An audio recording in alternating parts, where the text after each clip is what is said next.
Good afternoon. I'm Austin Mayor Lee Leffingwell. A quorum is present. Larry Weis, General Manager of Austin Energy. With me is Cheryl Mele, our Chief Operating Officer, and Ann Little, Chief Financial Officer. And we'll jump right into the briefing on our generation plan. I'd be happy to take any questions that you might have.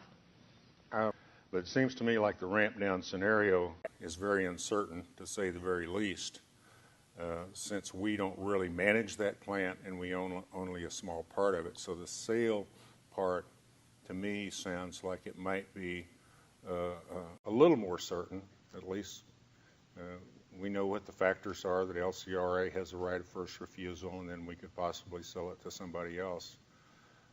We might have a little more control over our future if that proves to be feasible. But the retirement scenario also seems to me like it has a cost component. I mean, it's like buying a new plant or buying a new source of generation, because that is going to have to be replaced. So we'll have to consider the cost effect of retirement, whereas in the sales scenario, you wouldn't necessarily have to have that. You could do a one-for-one, or maybe even come out to the good in that scenario. Around the country, our industry, the utilities that are going through this very issue, like us, as new regulations come out, EPA regulations, and there's a lot of serious discussion about them right now. Some of these new regulations, in fact, make these plants uneconomic because of the amount of capital that has to put in them to clean them up. And I think that's what Cheryl was talking about. At some point in time, there may be a spend at Fayette that is not practical to keep the plant competitive, and that will trigger not only AE looking at it, that'll trigger LCRA looking at it as well. The cleanest option would be for LCRA to effectively buy us out of the plant. But I think the more broad policy question that we have mentioned and would like answered is whether or not we want the CO2 to be completely gone, or whether we want it just gone from our portfolio. And that's a policy question that we're not really sure what direction we have. You specifically asked us for policy direction in connection with that, and I know that we passed a resolution that asked you to present us with some options. And I really can't give you any policy direction absent those options and cost analysis. I don't know necessarily that if we sell and that we will end up in the positive, as has been suggested by the mayor, but I would like to know that. And I don't necessarily know what range of payout that we would be looking at if we negotiate with the LCRA. And as you mentioned, Larry, that there are federal guidelines in play, which is going to make, am I understanding you right, keeping any part of Fayette more costly, and how that impacts the decision.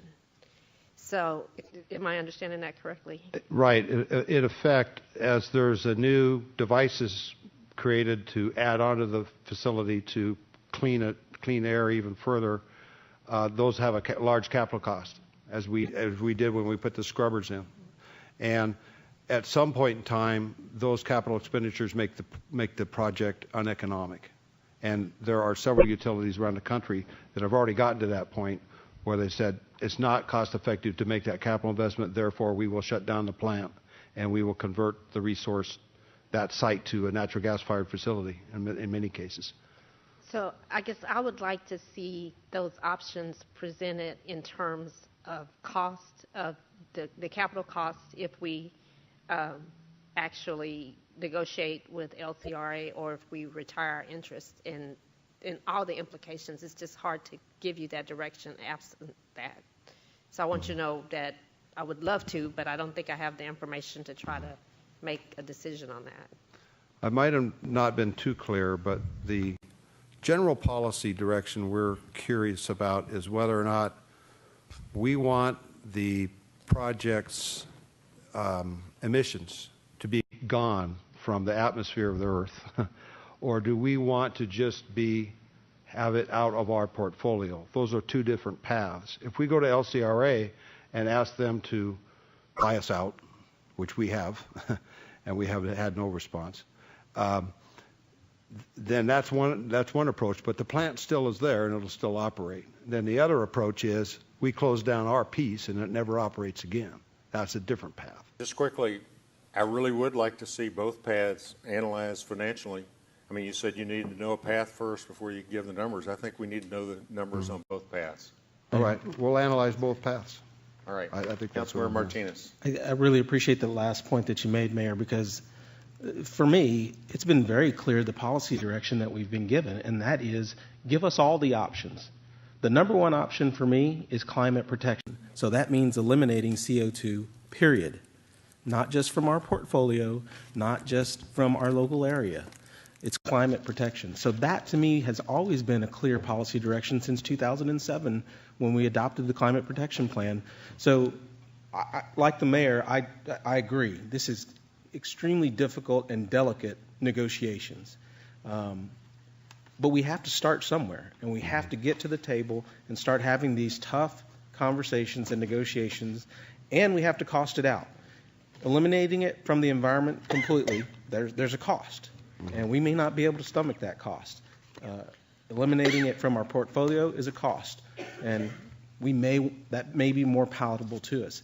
But I thought it was pretty clear by the resolution that we gave you policy direction of give us every option that's available out there and what you think that might cost. The concern I'll issue is that we adopted this resolution months ago with the anticipation of getting some information this December. And now we're pushing it off to Q3 of 2014.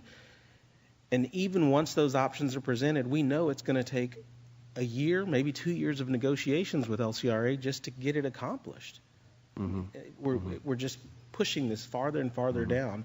I don't see why we can't be presented information this December and then roll it into the generation plan conversation. I just feel like it keeps continually getting pushed and pushed and pushed. We certainly can do that. We have, the scenarios identified. Again, I wanted to make sure you really wanted to see the full scenarios. If that's the direction, then we certainly, by the end of this month, can present that. Thank you, Mayor.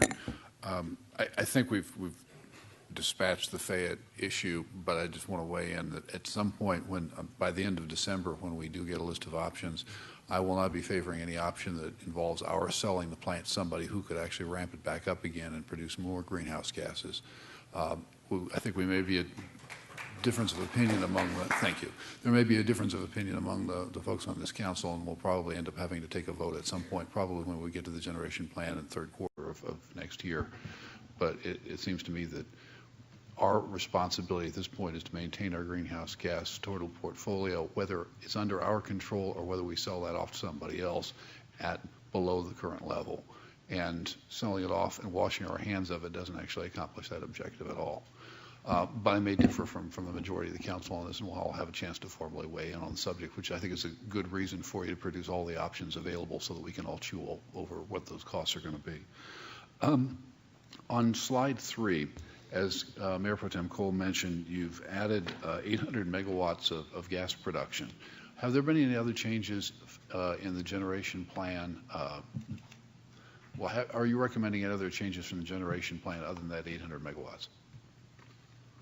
There will probably be some modifications on our wind and our solar numbers as we go, because we've been adding, and we're still on target. Wind is an incredibly good resource in our renewable portfolio, and solar is as well. So I would expect those numbers to change. The coal number, of course, we've got the projection based on the actual amount of hours we dispatched Fayette to reflect the actual capacity change. Okay. So that's where I anticipate the largest movement would be in the wind and solar, the actual numbers that we have installed. I noticed we've got 200 megawatts of solar, but the council's recommended a larger number. And there's no net increase in wind after 2015. You lose some from expired contracts, we gain a little bit, it evens out, and we're not talking about purchasing any net increase in wind after 2015 in this plan. But as you said, we're buying it at what we would have thought a few years ago would be ridiculously low rates. Right. So it seems to make sense for us to focus more energy in that direction. I think that we really need to be able to distinguish what has been adopted by council, and I realize explicitly, and what has not. And we will be adopting a new one explicitly next year. Is that right? That's correct. That's the goal. And I think that just for transparency's sake and to make sure everybody knows what starting page we're on for the discussion of the scenarios, that would be real helpful. And then weigh in real briefly also on the issue of Fayette. My main goal too is taking the pollutants out of the air. So the only thing that I can really support is making sure that we get to a point where we can do that we're headed for that. If that tells you anything, and I don't know if you're counting. Last comment is, and then back, I realize this is another comment about the generation plan. We did adopt a resolution, not changing the solar goal, but sort of refining our expectation of the solar goal. It does seem to me it would be appropriate to put a footnote on. Yes. There. Yeah, and that will be part of the update. Okay, good, thank you. Thanks, Mayor. Larry, just a few questions, starting off with the resource plan shown on slide 4. Just want to confirm what I think I heard from Cheryl, and that is that the amount of renewables will be subject to discussion in the course of the generation plan update that we will be embarking on at the beginning of the coming year. And so right now, the resource plan shows us hitting 35% of renewables sometime around 2015, 2016, and then just remaining flat for the foreseeable future out through 2022.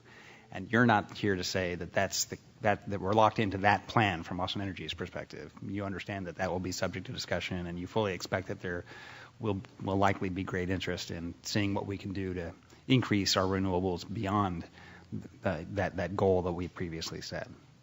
Is that fair? That's fair. We've based this forecast on the information we know today. Right. And I understand that and appreciate that, and kind of salute you for having worked towards hitting that goal, that 2020 goal, 4 or 5 years early, and look forward to seeing what we can do to go beyond that. I just don't want to make sure we all have the understanding that we're not here saying we expect to remain at that level of renewables for the foreseeable future. In fact, we expect that will be subject to discussion in the coming year. Is that right? We have forecasted it out as maintaining that goal since this now goes till 2022, but we will run scenarios that would offer an opportunity to look at what the cost is of going beyond that for consideration during this resource plan update. So Great. if it's that you would like to see those scenarios, then yes, we will bring those forward for consideration. Great.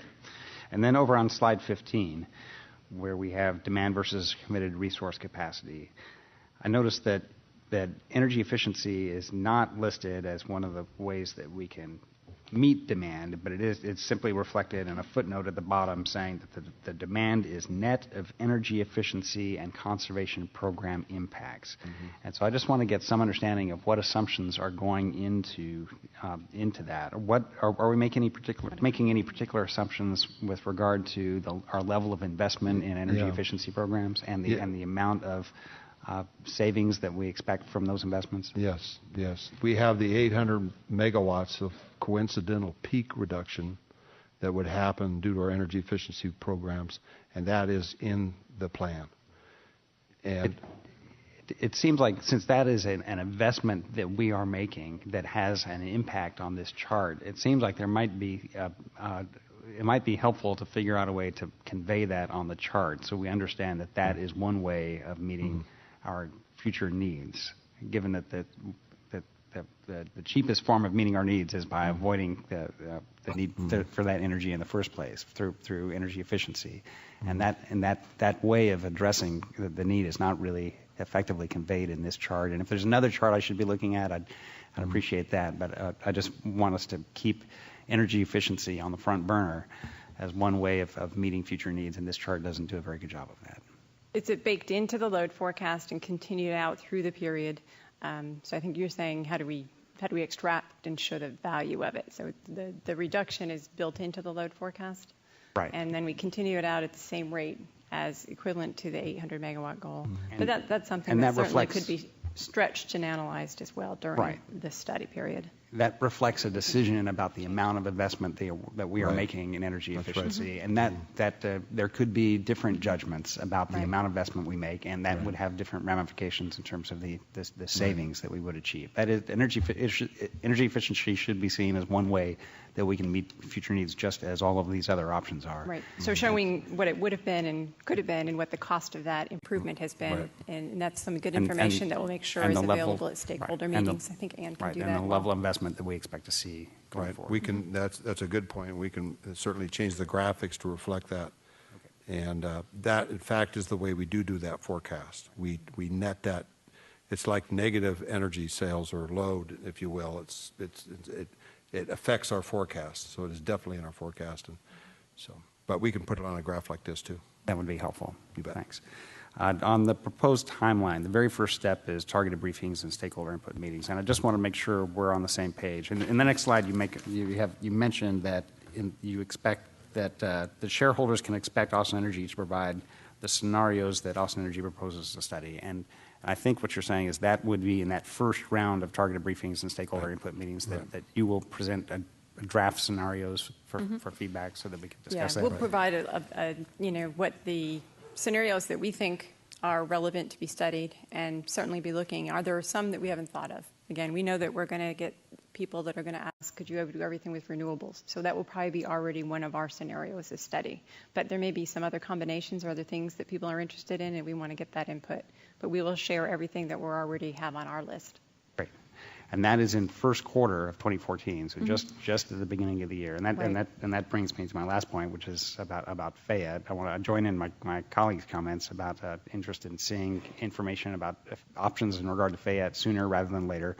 And since we're going to be getting into those proposed options in the beginning of the year anyway, then it seems like we're not really it shouldn't be asking that much to lay out some of those scenarios in some detail by the end of this year, because we're going to need to be preparing those scenarios anyway. And it would be helpful to flesh some of those out. What are the options for?